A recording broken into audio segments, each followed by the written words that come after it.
1 2, mic test 1 2 1 2. Everywhere, GBS.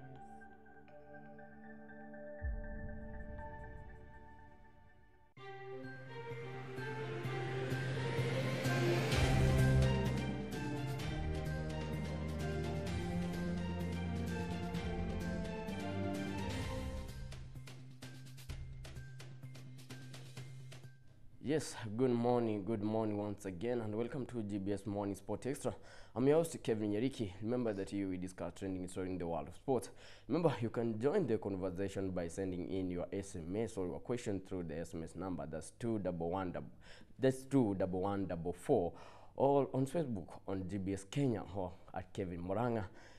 But first, let's begin from news side, where national ready soccer team Harambee Stars left the country yesterday for Lilongwe, where they will face the host Malawi in 2022 Olympic qualifiers. Clement Oma reports on that. The Kenya women national team Harambee Starlets jetted out of the country in the morning of Sunday 25th August 2019 ahead of their Olympics qualifiers against Malawi.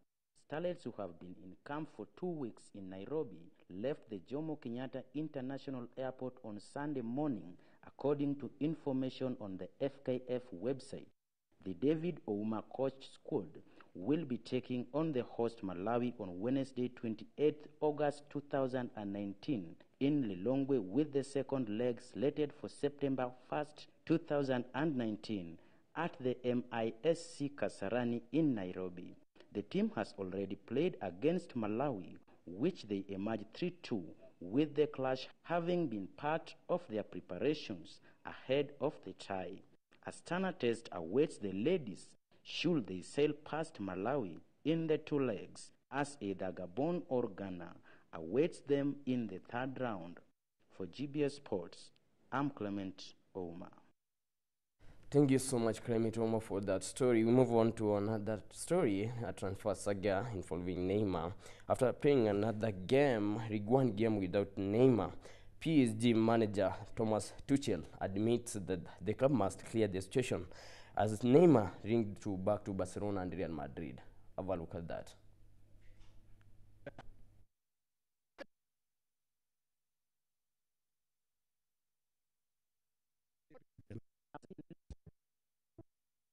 Neymar, PSG manager Thomas Tuchel admits that the club must clear the situation as Neymar linked back to Barcelona. Also, Real Madrid are cycling for Neymar. Have a look at that.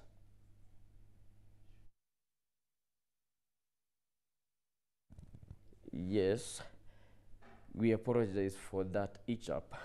We must move on to another story, where Gor Mahia yesterday won 5-1 against Al Noin from Burundi. We must start our discussion from that. I'm joined by one of the best sports journalists in the country, also one of the best analysts, sports analysts, John Ngigi. Mambo vipi? Now, welcome to the broadcast once again. Yes, let's begin from that story of Gor Mahia yesterday won 5-1 at Kasarani. The turnout was more than 10,000 fans for Gor Mahia. Gor Mahia winning 5-1. Did you expect that Gor Mahia after the first leg they drew 1-1 away and then they came back at home winning 5-1? Did you expect that score right now? 5 goals. 5 goals, no, those are a lot of goals to score.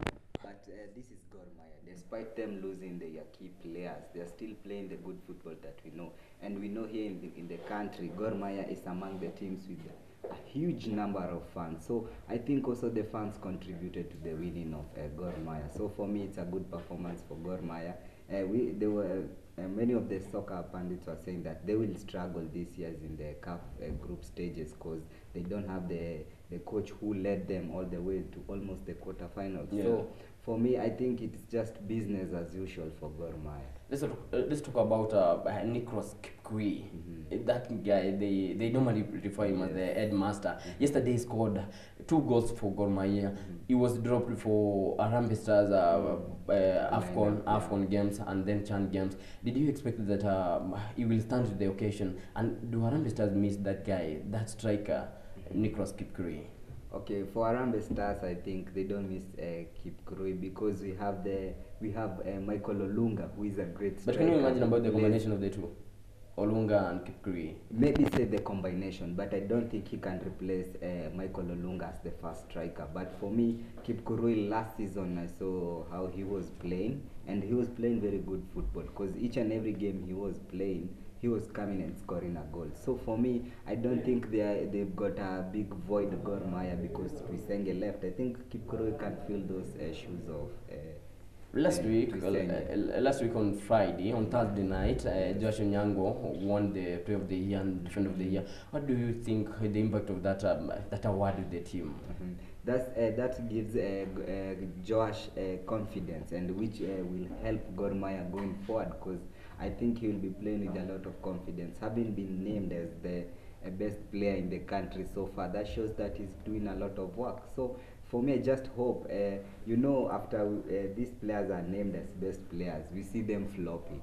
I don't know if Nikama yo. But Josh last season, but one was a That's second what runner. I'm saying. I just hope yeah. he continues with the That consistency. tempo. Yes, because we've seen a lot of players being named as good players in the country, but after some time we see them, we don't hear them anymore. The likes of Kapaito. Exactly, the likes of Kevin Kimani, you Yeah, don't Kevin hear him Kimani, yeah. right now, you see. So for me, I just hope that he maintains the consistency, which will be a very big boost for Gor Mahia this season.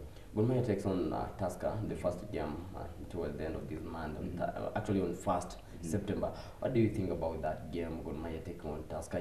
Last week on Friday, Diana Yona, media person of Tusker, she said that this time the title goes to Tusker, either Tusker or Gor Mahia.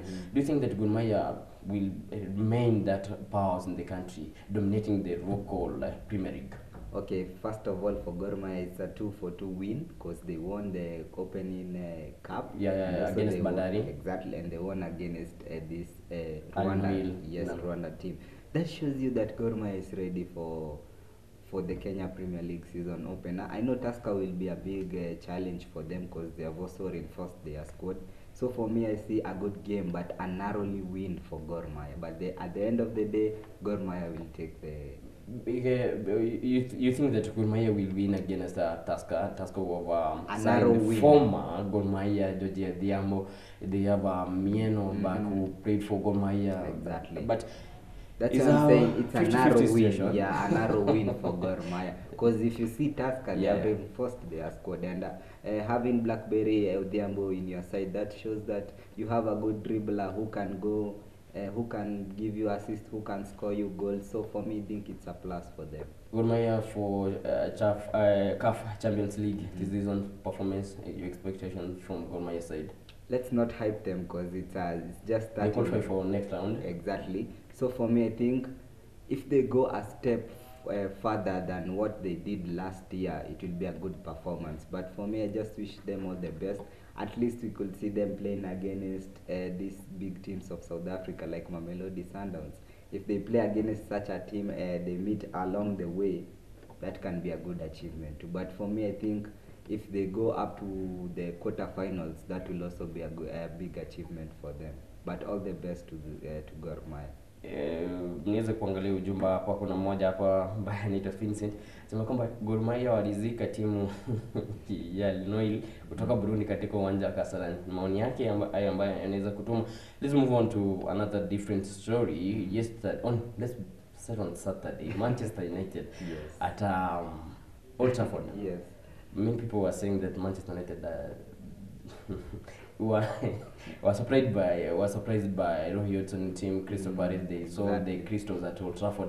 Did you expect that Crystal Palace will win against Manchester United 2-1 at Old Trafford? No, I didn't expect Over that. 20 years. Actually, it's a surprise because if you look how Crystal Palace started the league, they started by losing, then they went and lost again. They started by drawing, then they went and lost against Sheffield United, a team that has just been promoted.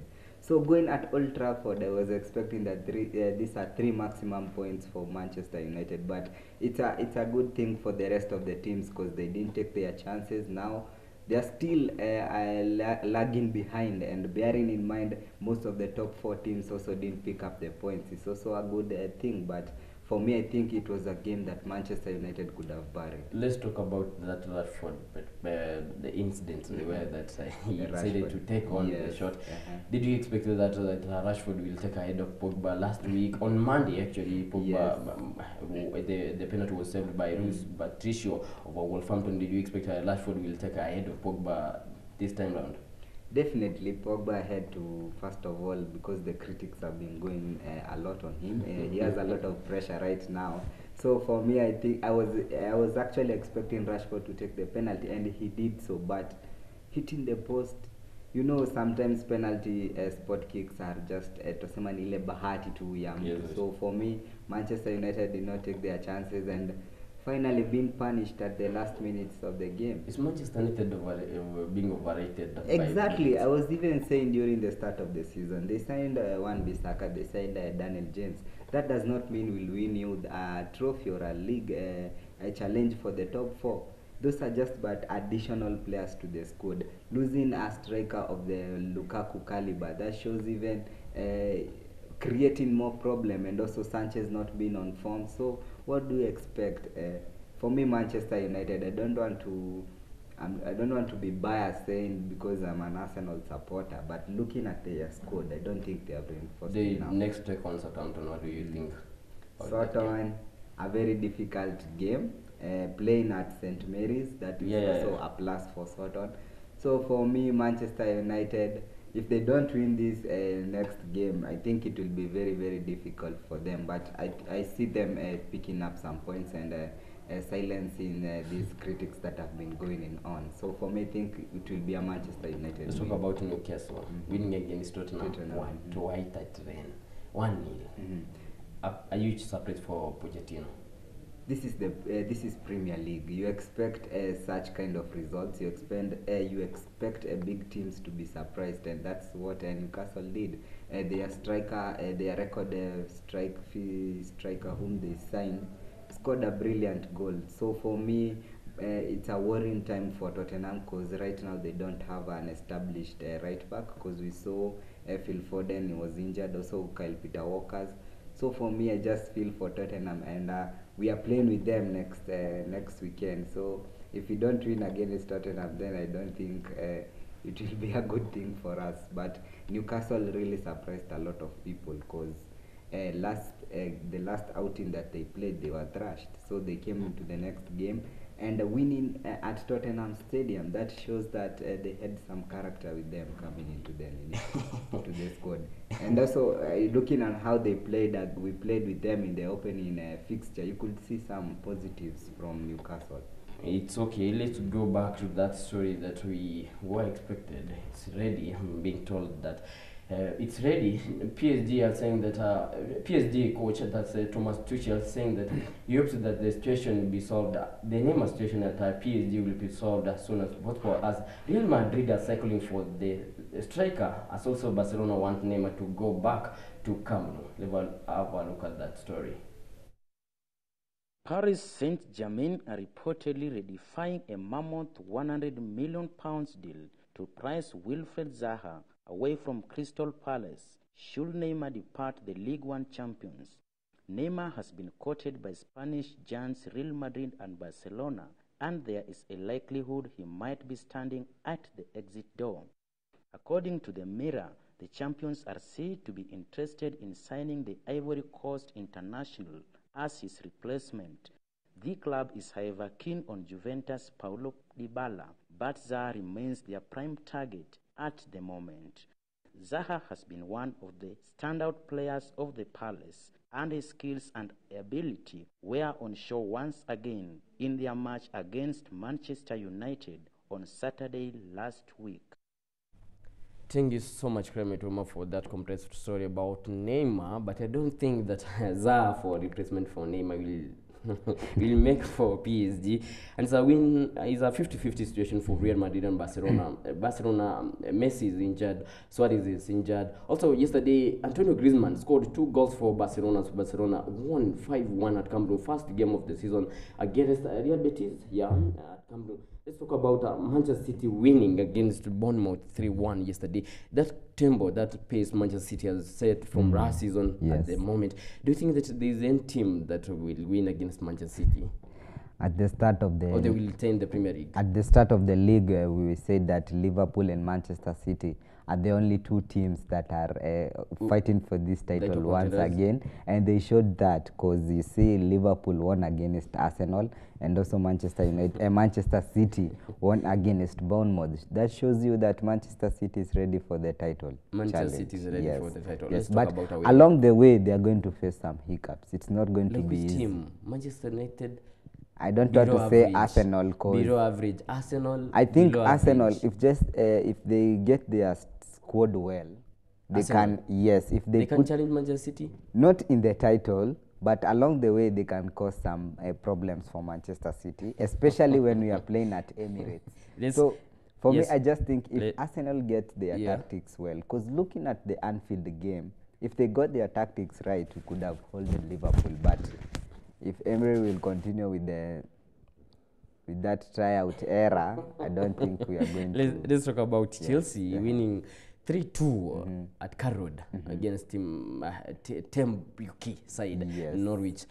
Did you expect that Frank Lampard will get the first win of the season again at Carroad? Actually, the game was going for a draw, but Norwich at some time they just they lazied behind, and Tammy Abraham punished them in the last minute. So, but Chelsea is still a concern. Their defense is still a concern. How they are conceding goals, it's not how a big team should be conceding a lot of goals. So 8 goals in 3 games? Exactly. So for me, Chelsea, I just think they are playing out this season just to...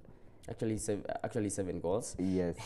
I'm being told that they conceded 4 goals against Manchester United, 1 goal against Leicester, and then 2 goals against the Norwich City. So for me, Chelsea, I think they need some reinforcement, and the ban has really affected them. You now seen how the impact of the ban is affecting them. The transfer ban. I don't see them in the top 4 position. Chelsea, I don't see them. The best that they can finish with the Frank Lampard. Maybe to the Europa League, but I don't see them in the top 4. Let's talk about Arsenal at Anfield. Since 2012, Arsenal haven't won any game at Anfield. The history continues. Did you expect that Arsenal, after spending more than 100 million pounds, signing Nicolas Pepe, signing one of the best defenders in the English Premier League, David Luiz, who was below average. His performance was below average during that game. Did you expect that that scoreline of 3-1 to Liverpool? I was not expecting that scoreline. Actually, I was expecting more of that scoreline. So I'm a very happy Arsenal fan. At least this time round, hazikuwa bautano. They were just 3 goals. So for me, how Unai Emery set up the team, I think he got the tactics wrong. Because starting Guendouzi and you having someone like Torreira in the bench. Wamaanisha kwamba mabao matatu si mingi kwa timu ya Arsenal. Si mingi, ukiangalia ile ni Liverpool unacheza nayo. You're okay with that? For me, I think I'm okay with that. To my own... kushinda mabao matatu and then you're okay with that? Lakini Liverpool ya msimu bado hatujaiona kama msimu uliopita. Walionyesha dhidi ya timu ya Manchester City. Walionyesha wamerudi wakati wa timu ya Arsenal. Nataka tuzungumzie mchezaji Aubameyang. Mchezaji Aubameyang wengi wamesema kwamba atasaidia timu ya Arsenal. Msimu uliopita alikuwa mfungaji bora. Amekuja msimu huu uliona kwamba kidogo wengi walisema kwamba alisuasua wakati walicheza na timu ya Liverpool. Wewe unaweza semaje mchezo wake ulikuwaje wakati walicheza na timu ya Liverpool? For me, I still put Aubameyang as the top strikers for me.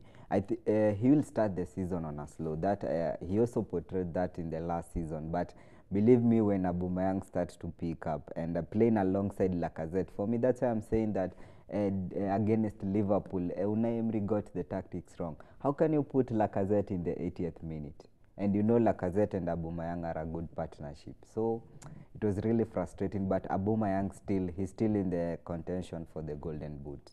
I know it's too early because Timo Pukki has 5 goals as we speak. So it's still early to rule out these strikers. And also Harry Kane, it's still early to rule them out. Because Harry Kane yule mtu anakujanga na chapa hat-trick game moja, game ya pili na chapa hat-trick. So tungoje tu tuone, but Aubameyang is still a top striker. Social media tuliona ya kwamba wengi walisema kwamba timu ya Manchester United na timu ya Arsenal hawana uwezo. Bado hawezi leta hiyo shida katika timu ya Manchester City. Ni ukweli hatuwezi leta shida katika timu ya Manchester City, lakini ukiangalia Manchester United na Arsenal squads right now, I think Arsenal are at ahead of Manchester United. Exactly. Manchester United winning 4 goals against Chelsea. That's Chelsea. That's why I'm saying Chelsea started the league on a slow pace. And if you look at Chelsea, tuseme saini wanyonge kwa sababu hakuna mtu amesaini wa maana. Naam. Towards the end of next month Arsenal wanakutana na timu ya Manchester United, lakini sasa tunataka tuangazie unaionaje timu ya Arsenal, matokeo bora msimu huu? Yeah, definitely we are vying for a top 4 position. We must. 4? Manchester United. Manchester United, I don't want to rule them in the top 4 race, but if they sign a good established center forward, exactly, in the January transfer, they may also be pushing for the top 4.